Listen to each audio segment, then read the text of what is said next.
Pagājušajās brīvdienās Sventes ezera krastos jau otro reizi tika rīkots seminārs suņu glābēju apmācībām, kā glābt slīkstošu cilvēku. 21 četrkājainais glābējs, pie tam dažādu sugu un izmēru, no liela retrīvera līdz mazam terjeram, tika galā ar sarežģītiem uzdevumiem.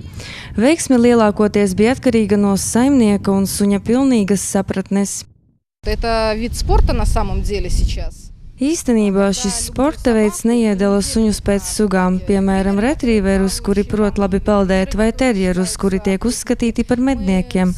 Mēs aicinām ikvienu, lai visi varētu iepazīties ar šo sporta veidu, saprast, cik tas ir aizraujoši, kā tas satuvina ar suni. Tas ir kopīgs darbs, jo ne tikai sunim ir jācenšas, bet arī viņa saimniekam ir jāpeld un jāpalīdz sunim. Katrs suņa saimnieks sekoja savam noteiktajam mērķim. Vieni tiešām vēlējās apmācīt suni slīkstoša cilvēka glābšanā, bet citi cerēja nodibināt ciešāku kontaktu ar savu mājdzīvnieku. Bija arī citi iemesli, piemēram, 6 gadus vecajai labradora sunītei Margo vienkārši pietrūks saskarsmes. Viņa vienkārši ir dzimusi, lai peldētu, tas viņai ļoti patīk. Tāpēc mēs nolēmām, lai sunīte kaut kādā veidā kontaktētos ar citiem suņiem. Mēs regulāri pastaigājamies un peldamies, atrodam jebkuru ūdens tilpni, bet šeit viņai ir interesanti, jo ir jāveic dažādi uzdevumi, kaut kas jāatnes, kaut kas jāvelk, vispār viņai ir ļoti interesanti.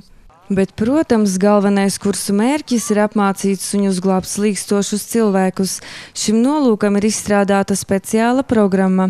Šajā gadījumā ļoti svarīgs ir saimnieka un suņa kopdarbs. Kā atzīmē instruktore Ingūna Tihomirova, jau ir piemēri, kad viņas četrkājainie kursanti ir izglābuši cilvēkam dzīvību. Suns Ņufs ir no manas suņaudzētavas. Viņš 2 gadus atpakaļ Igaunijā izglāba 4 gadus vecu zēnu. Saimniece rudenī gāja pastaigāties, izdzirdēja kliedzienus, deva komandu.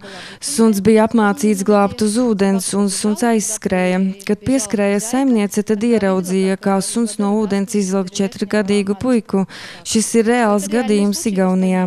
Apbrīnojami, bet izglābt cilvēkam dzīvību var arī mazais Jorkšīras terjers. Protams, viņš nespēja slīkstošo izvest krastā, bet viņam pietiks spēkā aizpeldēt līdz cilvēkam un nogādāt virvi, lai tie, kuri atrodas ūdens tilpnes krastā, spētu palīdzēt ūdenī nelēmē nokļuvušajam cilvēkam tikt līdz krastam. Protams, vienas nodarbības laikā to visu apgūt nav iespējams, tāpēc šāda veida semināri tiks turpināti. Ja šovasar pludmalē jūs redzat suni oranžā vestē, tad ziniet, tas ir suns glābējs.